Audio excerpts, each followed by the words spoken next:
yo non problème na biso ezali toyeba banani baganye po biso bénéfice na biso na DV loterie ezali mutu a gagné pour na tozwa ye en charge.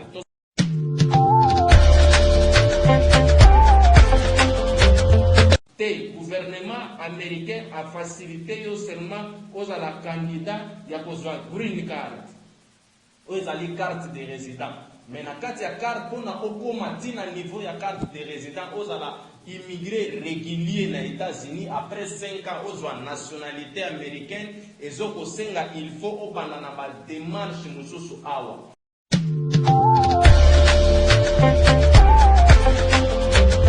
À part ça, tout ça na misala et belé ou tout ça misala ya kozwa ba visa ya partout Turquie, Dubaï, Chine, Brésil, Schengen, Pologne, Lituanie, Biélorussie, visa ya Schengen ou non Schengen, ya Europe, tous yango donc biso awa tozali vraiment na contact na mokili mobimba.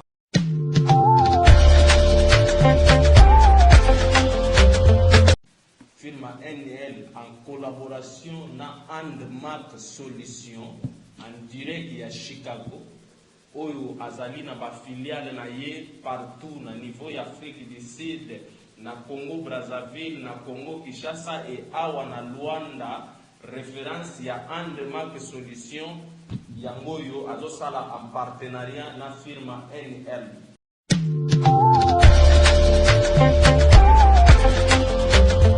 És o vencedor selecionados para que a gente possamos vos patrocinar.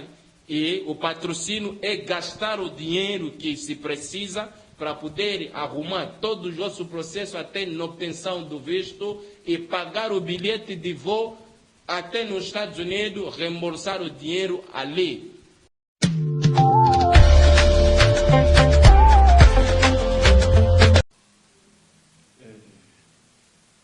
Pour notre Canadien, nous avons des masques, nous avons atteint Covid-19.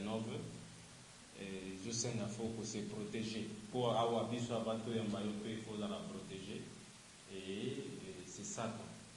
Comme d'habitude, nous sommes sûrs que Mingi, vous avez déjà, vous avez firma NL.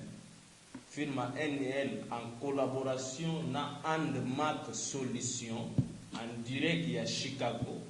Oyo azali na ba filiale na ye partout na niveau ya Afrique du Sud, na Congo Brazzaville, na Congo Kinshasa et awa na Luanda, référence ya Andmark Solution yango yo azosala en partenariat na firma NL. Alors na ye lisusu pona ko informer bino comme d'habitude que tozali na préparation yako bimisa ba résultat ya DV loterie ya 2022 oyo utaki koleka na 2021 na mois d'octobre. Alors na ye koyebisa bino ko informer bino comme d'habitude que biso awa na firma NL tos préparer ba condition nyonso ya koyamba batu nyonso oyo babetaki DV loterie na kuka awa pana biso na mai preta pe pana biso et partout oyo babetaki pe pana biso te tozali prêt ya koyamba bango awa na kuka pona ko vérifier ba résultat na bango. Vérification ya résultat et pana biso ezali gratuit. Okopesa mbongo te to senga yo pesa biso boye po totalela yo non problème na biso ezali toyeba banani baganye po biso bénéfice na biso na DV loterie ezali mutu a gagné pour na tozwa ye en charge tosala prise en charge na ye pour na ko faire voyager vers les États-Unis kunande akozongisa ba frais nyonso tu ya mobilisation o tokotana disponibilité na ye toza prêt ya koyamba batu nyonso betaki na province betaki na ndako betaki na cyber moko quelconque na agence moko quelconque oye pa na biso toza na possibilité ya kotalela yo ba résultat na yo sans problème. wana ezali premier point. Deuxième point, toko négocier na yo prise en charge soki toyokani ndengo yo biso tozosala na bato mosusu bomoni ba passeport na bango awa na ba dossier na bango yango yo bato bagayaki na DV Loterie baza na mbongo te ya kosala ba démarche ya DV Loterie baye pa na biso mpona tozwa bango en charge. Mutu akosa yo te ke soki ozwi papier ya DV Loterie oganye nde visa yango wana. Non, visa ya DV Loterie ekotaka na passeport ya mutu après avoir accompagné de part et passe le pas à pas na ba démarche nyonso tu oyo ezosenga mpona kokoma tina finalité ya visa. Alors batu mingi baza na confusion wana azomona ke soki aganye na DV Loterie directement eza visa te. Gouvernement américain a facilité yo seulement ozala candidat ya kozwa green card oyo ezali carte de résident. Mais na kati ya carte mpona okoma tina niveau ya carte de résident ozala immigré régulier na États-Unis après 5 ans ozwa nationalité américaine ezokosenga il faut obanda na ba démarche mosusu awa. Ba démarche yango ezali premièrement il faut oya na batu oyo bazali habilité neti biso mpona ko remplir DS 260 na yo. DS 260 ezali formulaire ya ba renseignement nyonso sur mutu aganye DV Loterie. Alors soki mutu aza apte te ya ko remplir yango akoki kokotisa makambo mosusu wana oyo ezali erroné okei na interview okatani après avoir kodépense bambongo nyonso tu oyo kodépense mpona kokoma kuna na interview. Alors ezosenga il faut koya na bato baza qualifié ya kosala yango neti biso awa toza qualifié ya kosala yango eye tokosalela bino makambo na bino ti okomi na niveau ya kozwa visa na yo to accompagner yo ti na aéroport omati okei na États-Unis kuna équipe na biso mobimba na en direct ye moko sponsor na biso André Makabu aza kuna akozwa bino aloger bino apesi bino misala a remplir ba papier na bino pona kozwa ba green card na bino. Donc biso tozali préparer pona yango. Et à part ça, tous en avons misala et belé ou tous sala. Misala ya kozwa ba visa ya partout. Turquie, Dubaï, Chine, Brésil, Schengen, Pologne, Lituanie, Biélorussie, ba visa ya Schengen ou non Schengen, ya Europe, tous yango. Donc biso awa tozali vraiment na contact na mokili mobimba. Tozali na équipe na biso baza na Turquie, tozali na équipe na biso baza na Afrique du Sud, tozali na équipe na biso baza na Kinshasa, tozali na équipe na biso baza na Congo Brazzaville. Donc biso pe awa na Luanda tozali. Donc firma NL oyo azali ko héberger makambo nyonso azo travailler en partenariat na Andmark Solution. Kuna ndesika bapesa ba solution. Ozana problème olingi obongisa mikanda na yo ya mombongo na yo oye tokosalela yo ndenge bato tozosalela bango. Soki ozana posa ya ba prise en charge DHL toyebi yango atindaka ba prise en charge ezali awa. Soki ozali na posa ozana difficulté ya kosala passeport na yo oye neti baganya na biso mususu bazaki na difficulté ba passeport tozosalela bango ba procès na bango yango yo to renouveler ba identité ba assent na bango ba papier nyonso o ezosenga. Donc biso awa tozali vraiment dispo ya koyamba mutu nyonso information nyonso numéro ya téléphone yango wana oyo eza awa bakotia yango pe wana bengi to sololi ba difficulté be équivoque nyonso za nango tokolongola yango po tozana posa na bino biso posa na biso ezali nde bo gagner information anticipée ezali pona makambo ya kobeta DV Loterie ba beta na yango te kokima na yo te ke o te ngana kobeta DV Loterie ndenge nini tout ça soki ba kotuna ba question DV Loterie ba beta ka te DV Loterie ba pesa la candidature. Les seules conditions ezali zala na passeport na yo valide ou ezali prêt ya ko expirer eza problème te zala na passeport na yo oye na passeport na yo awa epa na biso tozwi ba données na yo oyo tokangi yo photo awa biso moko po toza na ba machine na biso ya kokanga ba photo tokangi yo photo toza na studio na biso tokangi yo photo to rempli to tindi yango na gouvernement américain na ba données na yo po identifier photo na yo candidature ya DV loterie yango wana le reste c'est ça makamu ordinateur apo na yo aloye pa na biso to saleli yo makamu nyonso tout au voyager aucun États-Unis pour réaliser ba rêve na yo donc makamu nazo ebisa bino eza vrai mutu nyonso toza na posa service na biso toza pe na ba vente ya ba matériel ya multimédia awa ba téléphone ezali ba kuluna ba carte mémoire ba pen drive ba commande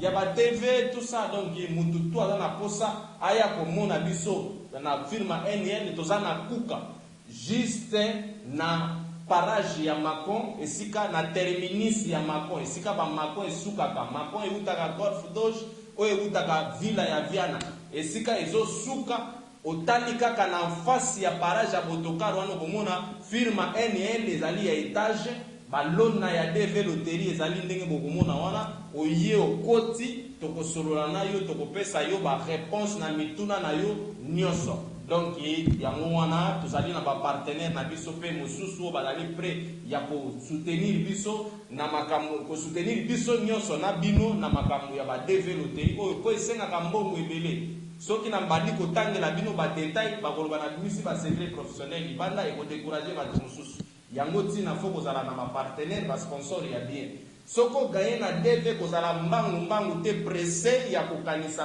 koyoka batu nyonso tute croyant que yango nde ezali visa non naza na batu mususu awa bakenda ba États-Unis bangoyo donc mama na biso yeyo visa ya États-Unis yangoyo agayaki na DV loterie mais aye awa pa na biso pona to landela ye makambo donc eza véridique makambo tozoloba ba visa ya partout ya ba Brésil ezali awa nyonso tout donc ezali makambo nazoloba o ezali tozosala oyo tozosala donc c'est ça ozali na possibilité ya kokuta na biso benga na téléphone yaka kokuta na biso tokosola na yo na nyonso tozala ngo posa. Merci.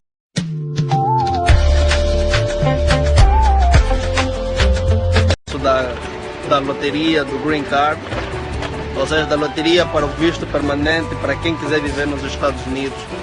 Eu estou aqui a falar daquilo que é a mais pura verdade.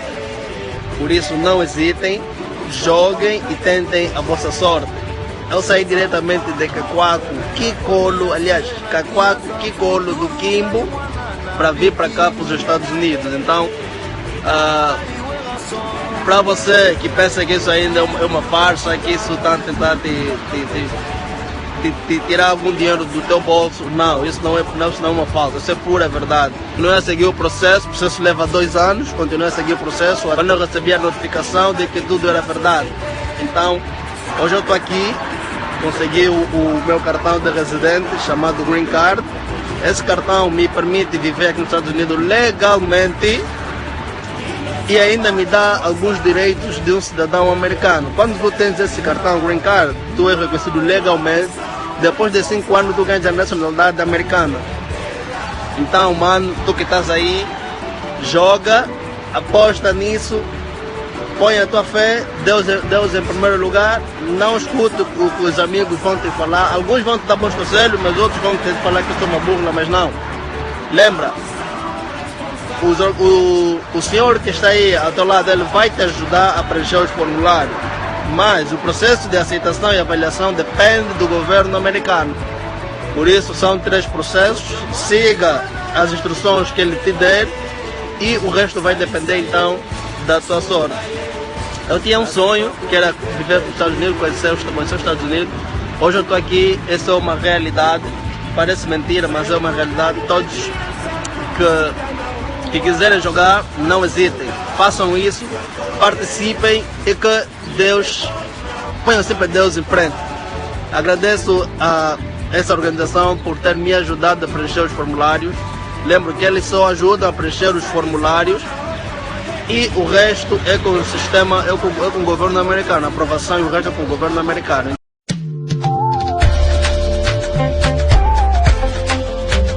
Yeah. Bom dia, boa tarde a todos que vão me ouvir, independentemente da hora que vão me ouvir.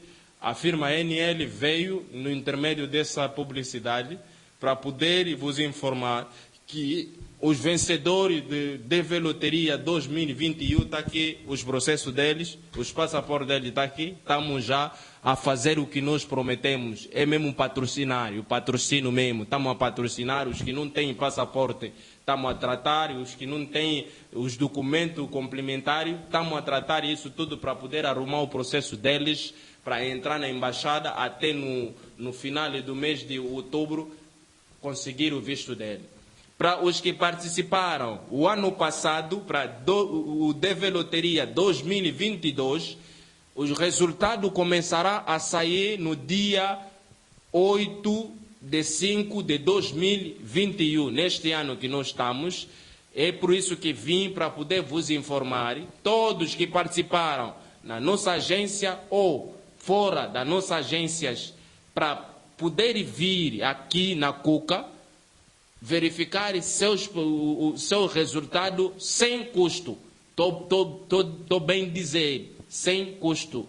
Nós, o que nos interessa é saber se você é o vencedor selecionado, para que a gente possamos vos patrocinar. E o patrocínio é gastar o dinheiro que se precisa para poder arrumar todo o nosso processo até na obtenção do visto e pagar o bilhete de voo até nos Estados Unidos, reembolsar o dinheiro ali. Aqui na nossa agência, na Cuca, nós tratamos todos que se trata de administração. Por questões administrativas, podem vir aqui para podermos vos tratar os documentos das lojas, os documentos pessoais que você tem dificuldade de arrumar os processos. A gente estamos a fazer isso para poder vos ajudar no sentido. Além disso, prestamos serviço também de tirar os vistos da Turquia, da Europa, do Brasil, da China, Dubai. Todos que querem para poder viajar, venham até conosco. Nosso número está ali e vocês chamam naquele número que está ali mencionado. E a gente vamos conversando melhor e tirar a dúvida de todas as coisas que você precisa de saber. A nossa localização está aqui na Cuca, junto à paragem dos autocarros, no término dos autocarros da Macon. E venha na firma NL, vai encontrar a lona da Veloteria e entrar ali. A gente, além disso aí, vendemos aqui telefones, e todos os acessórios dos telefones, bateria, cartão de memória, colunas de Bluetooth, muita coisa que vocês precisam. É só vir aqui, chegar aqui, a gente vamos vos facilitar para poder tratar de vossos problemas, de vossas preocupações que tem a ver com as viagens. A gente estamos aqui, muito obrigado por isso, a todos que me ouviram, para poderem ter conosco.